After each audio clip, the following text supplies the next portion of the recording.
Uma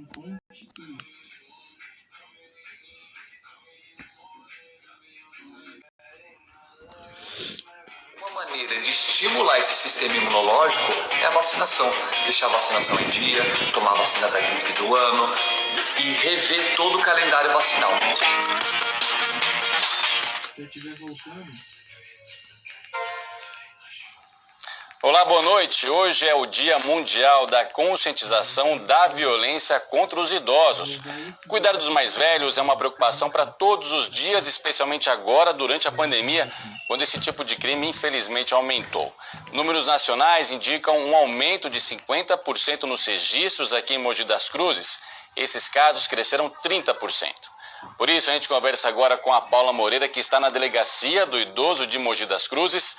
Boa noite, Paula. Quais crimes foram os responsáveis por essa alta?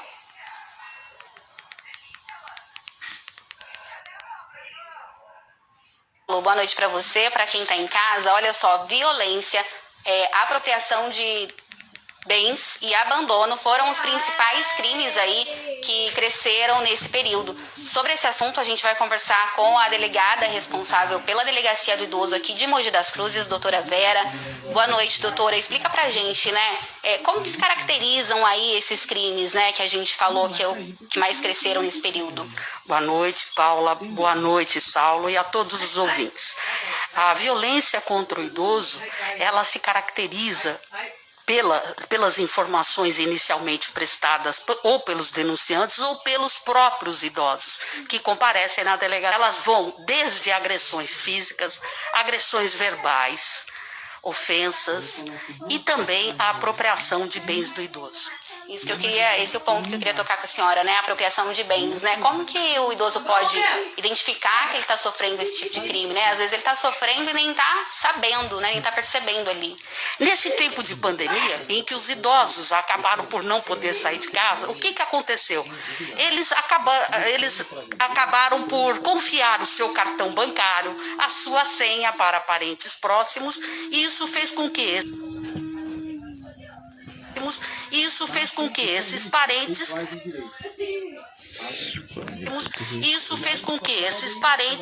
acabassem pegando os seus valores. Só que o idoso só vai notar bem depois de 2, 3 meses com extrato bancário. E isso que eu queria ver com você também, né? Muitas vezes é alguém da família, né, que está praticando crimes que ocorrem. Nós temos aqui um gráfico com as ocorrências, vem no seio familiar. São filhos, filhas, sobrinhos, netos que acabam morando com o idoso e participando desse convívio. E isso faz com que o idoso receie em registrar a ocorrência, porque ele não quer prejudicar esses entes queridos. Mas o caminho realmente é fazer a denúncia. E aí, quando a denúncia chega aqui para vocês, né, como que é o procedimento? Como que a delegacia atua nisso? A Delegacia de Polícia Especializada do Idoso, ela desde o tempo da pandemia, assim como todas as delegacias de Mogi das Cruzes, trabalham ininterruptamente. Assim que chega a denúncia, eu tomo por cautela, além do registro da ocorrência, já fazer a oitiva desse idoso, para que ele não tenha que se deslocar novamente à delegacia numa outra data para dar as explicações. É instaurado um inquérito policial e as investigações dão início. E aí, rapidinho, para a gente dar o recado, né? Qual que é o caminho aí para o idoso que está sofrendo algum tipo de crime, enfim, onde ele pode procurar ajuda? Certamente esse idoso tem que fazer a denúncia, não adianta se omitir, né, achando que esses delitos vão parar. Eles têm que ou comparecer na delegacia pessoalmente ou através do Disque 100 fazer a denúncia, que é um órgão muito bem conceituado e quando a gente recebe essa denúncia já são investigadas, os procedimentos já são feitos e a gente já toma as providências.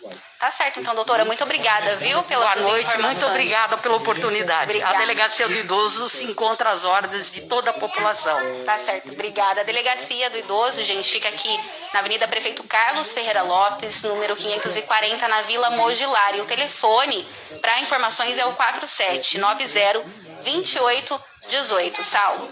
Muito obrigado, Paula. Uma boa noite para você. A Polícia Civil prendeu hoje 2 suspeitos de terem participado do assassinato de uma professora e uma diretora de escola da zona leste da capital. As 2 vítimas desse crime eram de Ferraz de Vasconcelos. Os corpos da diretora Jéssica Lopes Frazão e da professora Marli Gomes de Lima foram sepultados no cemitério do Cambiri. O crime ocorreu no dia 24 de maio. Elas estavam dentro de um carro, acompanhadas da cozinheira da creche em que trabalhavam, quando 3 criminosos chegaram no outro veículo e anunciaram um assalto. Na ação, as 2 vítimas fatais foram baleadas pelos suspeitos que fugiram, levando as bolsas delas. A terceira vítima não foi atingida. A prisão foi feita pela Central Especializada de Repressão a Crimes e Ocorrências Diversas. Segundo a polícia, um terceiro suspeito ainda está foragido. E agora uma boa notícia para as pessoas que estão sofrendo em busca de familiares desaparecidos. É que começou a campanha nacional de coleta de DNA de familiares de pessoas desaparecidas. A ideia é fazer a identificação por meio de exames e bancos de perfis genéticos. Para falar sobre essa campanha e como ela funciona, eu converso agora com João Ambrósio, que é coordenador geral da pesquisa e inovação do Ministério da Justiça e Segurança Pública. Boa noite, João. Como que as pessoas, as famílias, que estão procurando aí parentes desaparecidos, podem fazer uso dessa nova iniciativa? Então, ainda tem muito tempo. O Banco Nacional, a lei é a expressão da vontade geral. A lei é a expressão da vontade geral. Não é de uma pessoa só. A lei não é um desejo de uma pessoa. Soberano. Genéticos não identificados. Quer dizer que o banco possui um perfil genético de pessoas desaparecidas a fazerem a doação do DNA, de pessoas desaparecidas a fazerem a doação do DNA, preferencialmente o pai e a mãe, porque trazem resultados melhores na busca, mas podem ser irmãos, parentes de primeiro grau, o cônjuge e o filho, para que com esse DNA dos familiares nós possamos fazer o cruzamento com esses perfis genéticos não identificados, constantes do banco, e quem sabe assim encontrar uma coincidência, um match, e dar uma resposta a essas famílias que por anos buscam os seus familiares amados. E aí, como é que fica a questão do exame de DNA em si, Essas famílias têm que pagar pelo exame, as autoridades oferecem? Isso. Hoje nós temos mais de 240 pontos de coleta espalhados por todo o Brasil. A pessoa interessada pode acessar o site do Ministério da Justiça. Os pontos de coleta estão num mapa, esse mapa é georreferenciado, basta clicar ali no ponto mais próximo da sua residência, fazer contato e se dirigir ao ponto de coleta. A coleta é grátis. Ela é indolor, é basicamente um suave, um cotonete que é esfregado na parte interna da bochecha, é não invasivo, e a gente enfatiza que o objetivo é exclusivamente para buscar pessoas desaparecidas, não há qualquer outro uso desse material genético. As famílias que possuem também materiais de uso pessoal do desaparecido, um dente de coleta é grátis, ela é indolor, é basicamente um suave, um cotonete que é esfregado na parte interna da bochecha, é não invasivo, e a gente enfatiza que o objetivo é exclusivamente para buscar pessoas desaparecidas, não há qualquer outro uso desse material genético. As famílias que possuem também materiais de uso pessoal do desaparecido, um dente de leite, escova de dente, esse material pode ser levado, provavelmente contém material genético do desaparecido, é o que nós chamamos de material de referência direta. Então esse material pode ser levado também para a estação do perfil genético da pessoa desaparecida. A família precisa levar algum documento ou boletim de ocorrência nos pontos de coleta? Nós estamos incentivando os familiares a levarem o maior número de documentos possíveis, até para que isso sirva de informação para as autoridades de segurança pública.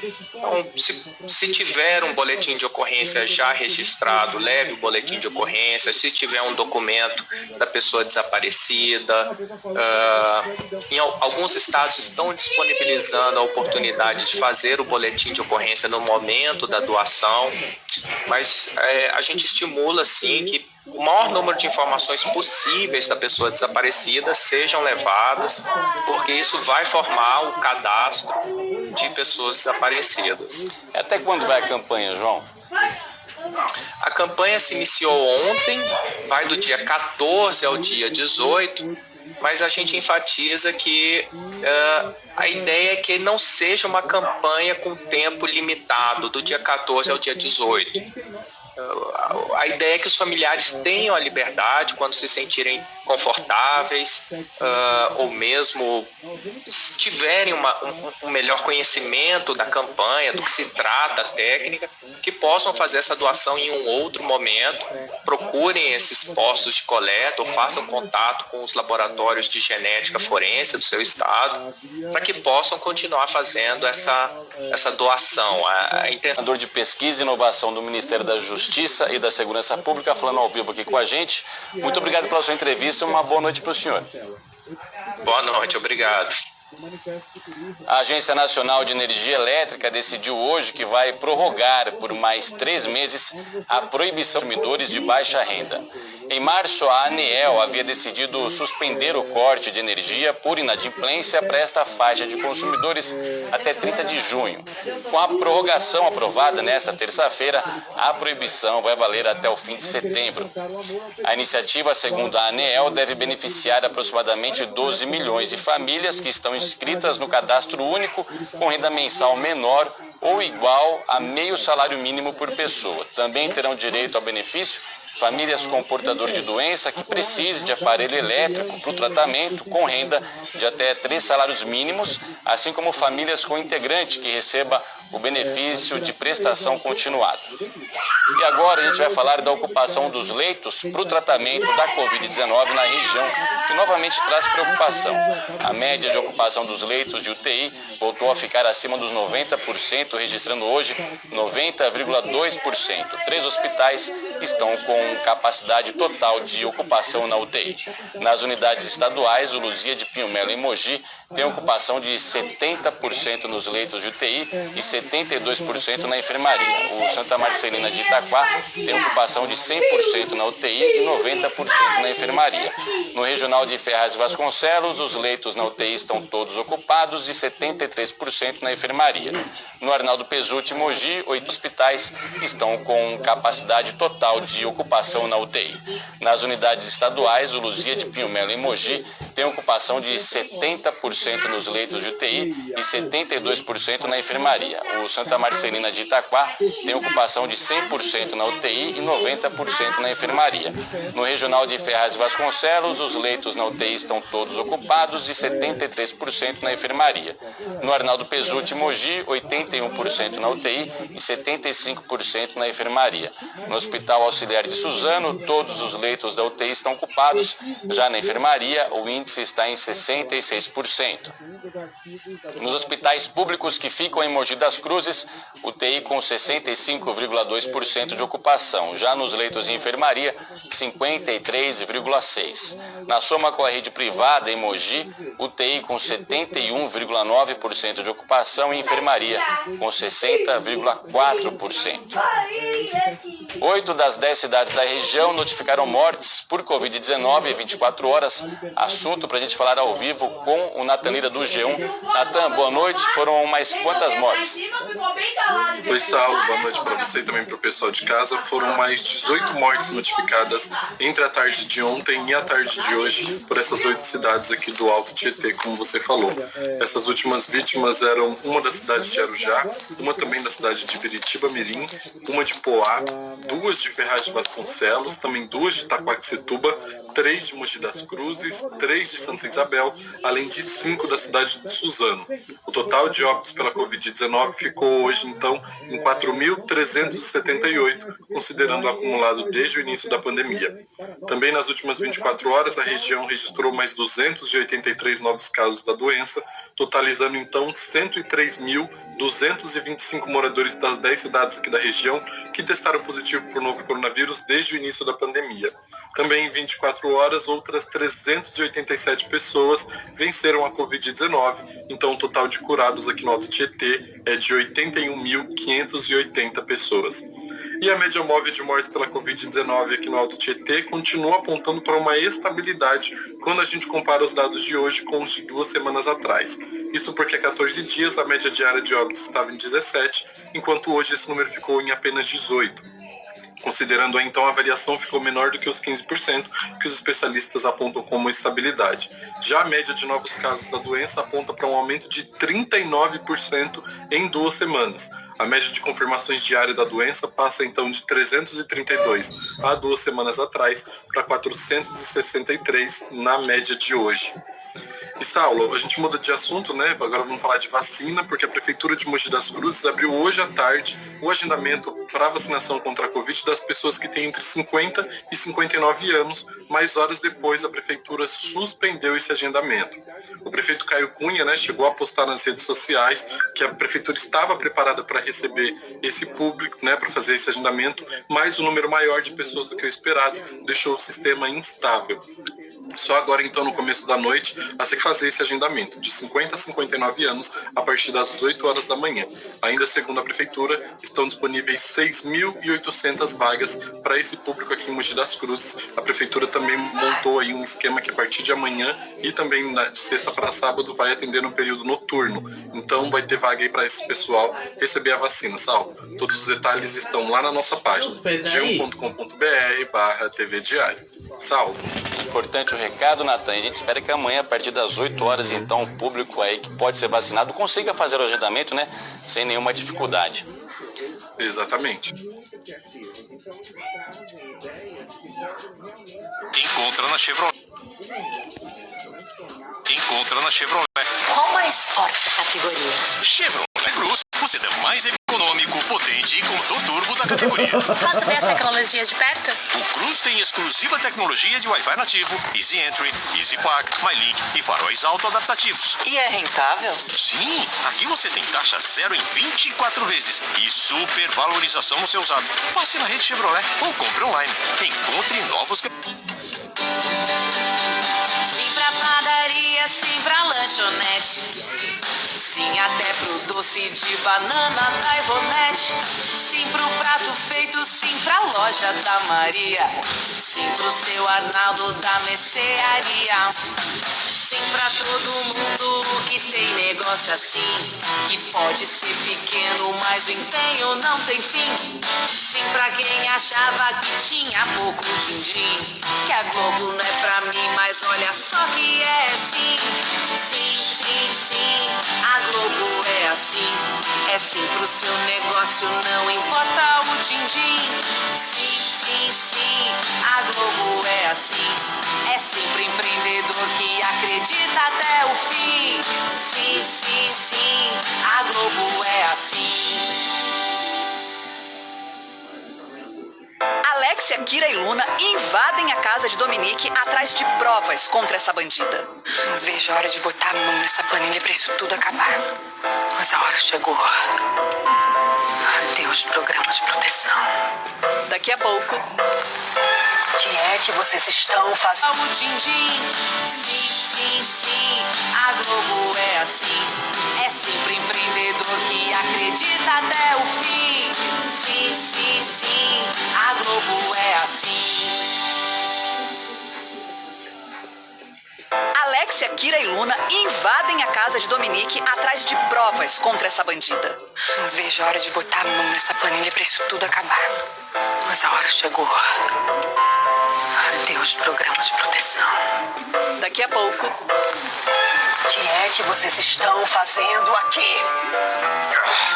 Eu é que pergunto, o que é que vocês estão fazendo aqui? Que casa é essa que vocês invadiram? E essas perucas horríveis? Salve-se quem puder.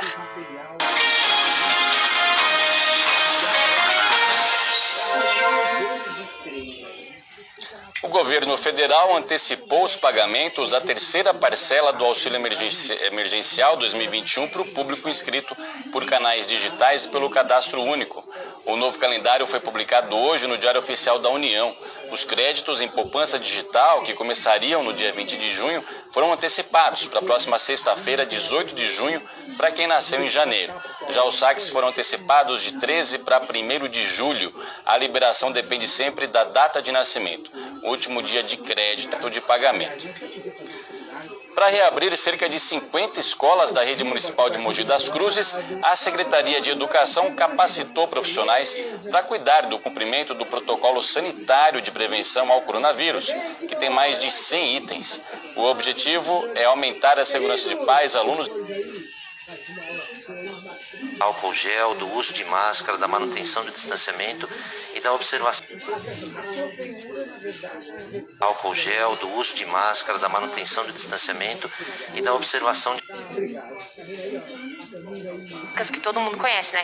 Mas o protocolo aqui em Mogi tem 151 regras, é isso? Exatamente. Nós criamos um dos protocolos mais rígidos de segurança sanitária, tentando evitar que o prejuízo se mantivesse com o fechamento das escolas. Com exclusividade, Janaína, eu preciso te dizer que o município de Mogi das Cruzes é a primeira cidade do país a criar um GAEP, que é um gabinete de articulação para o enfrentamento dos efeitos da pandemia sobre a educação. Todos os órgãos, instituições e poderes estão reunidos neste fórum justamente para discutir o futuro e as medidas que serão necessárias para a retomada gradual das atividades. Para a gente falar de retomada, não tem como não falar de vacinação. Como é que está a vacinação dos profissionais da educação aqui no município? Avançamos muito, e mais vacina em termos proporcionais. Aos profissionais da educação, nós antecipamos este procedimento de imunização há 2 semanas atrás e obtivemos mais doses. Então, hoje, os códigos de vacinação já estão disponíveis para todos aqueles que puderem, o quanto antes, proceder ao processo de vacina para poder ficarem imunes e retomar as atividades. Certo, secretário, muito obrigada pelas informações. A gente continua, então, acompanhando essa retomada gradual das aulas presenciais. Janaína Rodrigues, para o Diário TV. O cônsul-geral de Israel, em São Paulo, Alon Lavi, esteve hoje na região. Pela manhã, ele foi até a Câmara e a Prefeitura de Suzano. Israel vai doar máscaras descartáveis, equipamento de proteção facial transparente e álcool em gel para o município. O país, que já está com praticamente toda a população vacinada contra a Covid-19, decidiu ajudar a cidade no combate ao novo coronavírus. Certo, secretário, muito obrigada pelas informações. A gente continua, então, acompanhando essa retomada gradual das aulas presenciais. Janaína Rodrigues, para o Diário TV. O cônsul-geral de Israel, em São Paulo, Alon Lavi, esteve hoje na região. Pela manhã, ele foi até a Câmara e a Prefeitura de Suzano. Israel vai doar máscaras descartáveis, equipamento de proteção facial transparente e álcool em gel para o município. O país, que já está com praticamente toda a população vacinada contra a Covid-19, decidiu ajudar a cidade no combate ao novo coronavírus. O cônsul também visitou Mogi das Cruzes, onde se encontrou com o prefeito Caio Cunha, a primeira-dama Simone Margenê Cunha e a vice-prefeita Priscila Yamagami. Para a Prefeitura, a visita pode marcar o começo de um relacionamento com parcerias positivas para a cidade em diversas áreas no futuro, já que Israel é um país com tecnologia avançada em vários segmentos. Durante a visitação, Alon Lavi disse que o objetivo é conhecer melhor o Brasil e visitar cidades fora da capital para abrir um canal de diálogo entre as duas culturas. A Prefeitura de Itaquaquecetuba faz no dia 24 de junho uma ação virtual de networking profissional. A Aniele Santos tem as informações. A proposta é ajudar na integração dos empresários. Quem vai dar mais detalhes para a gente é o Luciano Dávila, secretário de... Na nossa região do Alto Tietê, que às vezes as coisas são produzidas dificuldade na nossa região do Alto Tietê, que às vezes as coisas são produzidas na nossa região e as pessoas vão fora comprar o que nós produzimos aqui. Então é uma forma de integrar as pessoas e gerar negócios entre os empresários da nossa região. A pessoal se conhecer mais, é isso? Exatamente, isso que a gente busca, se conhecer e ter a oportunidade de gerar negócios na nossa própria região. Tá. E como é que faz para participar? É simples, você pode entrar no site da Secretaria de Desenvolvimento, né? Pela Prefeitura Municipal de Itaquaquecetuba ou pelo telefone 4642-2121. Faz a inscrição, não paga nada mesmo? Nada. Totalmente gratuito. Tá certo, então. Muito obrigada, viu, Luciano, pelas suas informações. Estamos à disposição. Tá certo. Então, se você quiser mais essa inscrição, o telefone é o 4642-2121. É lá da Secretaria de Desenvolvimento Econômico. O atendimento lá acontece das 8 horas da manhã até as 5 horas da tarde. Aniele Santos, pro Diário TV.